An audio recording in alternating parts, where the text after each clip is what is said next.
Hello, and welcome to the Parenting Compass.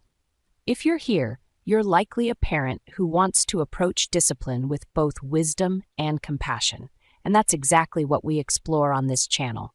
My name is Jenny Lee, and I'm a psychology and empowerment specialist for youth. Over the past decade, I've worked with families to create strategies that not only address challenging behaviors, but also nurture strong, trusting relationships between parents and children. Today, we're talking about a topic that can be hard to face but is so important to understand. Common discipline mistakes parents make. Discipline isn't easy. It's one of the most challenging aspects of parenting because it requires us to strike a delicate balance, teaching our kids boundaries while preserving their confidence and connection to us. The truth is, we all make mistakes along the way. The key is recognizing those moments and learning from them. Why discipline can be so challenging.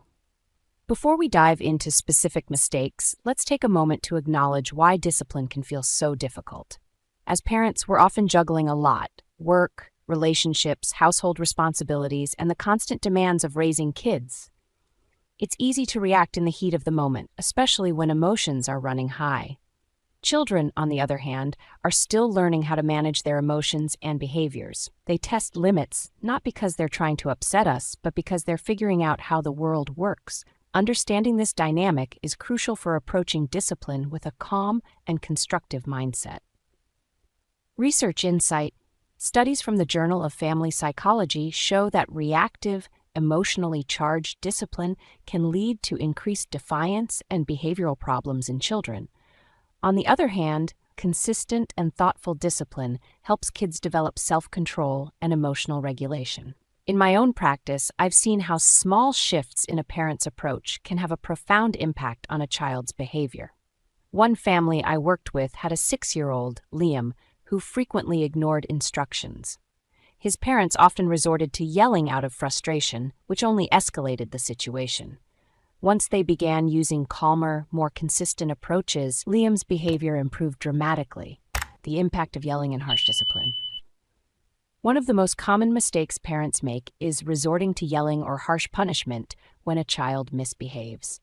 It's a reaction many of us can relate to. After all, we're human, and frustration can sometimes get the better of us. But here's the thing. While yelling might get a child's attention in the moment, it often undermines the long-term goals of discipline. Instead of teaching them how to manage their behavior, it creates fear or resentment, which can damage your relationship over time. Case example: I worked with a mom who frequently yelled at her daughter, Emma, during homework time because Emma would procrastinate and refuse to focus. Emma began to dread homework and would resist even more. By replacing yelling with gentle but firm guidance, like breaking tasks into smaller steps and offering encouragement, homework became less of a battleground. Challenge: I often hear parents say, "But yelling is the only thing that works." While it might feel effective in the short term, the emotional cost is high.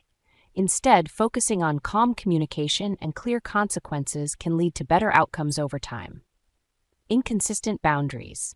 Another common mistake is inconsistency. For example, you might let something slide one day because you're too tired to address it, but then punish the same behavior the next day. This can be confusing for kids who thrive on predictability. Children need to know what's expected of them, and they need to trust that the rules will be applied fairly and consistently. Without that consistency, discipline can feel arbitrary, and kids are more likely to test limits. Research insight. According to studies published in Child Development, consistent discipline is one of the most important factors in reducing behavioral issues. Children who experience clear and predictable boundaries are better able to self-regulate and navigate challenges. Personal example. A family I worked with had a teenage son, Ryan, who often ignored curfews. His parents sometimes enforced consequences and other times let it go, depending on their mood. This inconsistency led Ryan to believe the curfew wasn't really important. Once his parents committed to enforcing the rule every time, Ryan began respecting it more, focusing on punishment instead of teaching. It's easy to fall into the trap of focusing solely on punishment when kids misbehave. After all, we want them to understand that their actions have consequences. But effective discipline is about more than just punishment. It's about teaching.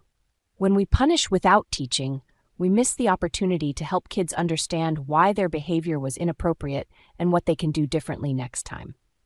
For example, if a child hits a sibling and is immediately sent to their room, they might learn to avoid hitting in front of you, but they haven't necessarily learned how to resolve conflicts peacefully. Case example.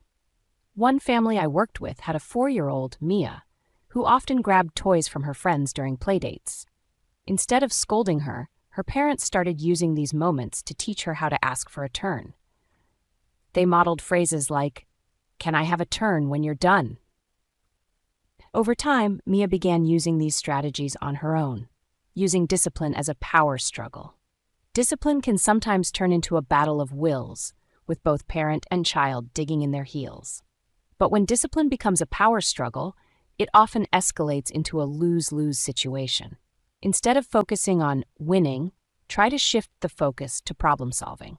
For example, if your child refuses to clean their room, you might say, "I understand you don't want to do this right now. Let's figure out how we can make it easier." This approach reduces resistance and encourages collaboration. Challenge. Parents sometimes worry that this approach makes them seem soft, but in reality, it shows your child that you value their input while still holding firm to your expectations. Finally, one of the biggest mistakes parents make is addressing behavior without considering the emotions behind it. Misbehavior is often a sign that a child is struggling with something, whether it's frustration, anxiety, or a need for attention. By addressing the emotional context, you can often prevent misbehavior from escalating. For example, if your child is melting down because they're tired, responding with empathy, "I know you're feeling really tired right now. Let's take a break," can de-escalate the situation and help them feel understood. Discipline is one of the most challenging parts of parenting, but it's also one of the most important. By recognizing common mistakes, like yelling, inconsistency, or focusing solely on punishment, you can take steps to approach discipline in a more thoughtful and constructive way. Remember, discipline isn't about controlling your child. It's about guiding them toward better choices while maintaining a strong, trusting relationship. Thank you for joining me today on the Parenting Compass. If this conversation resonated with you, please like, subscribe, and share this video with other parents. Together, let's build homes where discipline isn't about power struggles. It's about connection, growth, and mutual respect. I'll see you in the next video.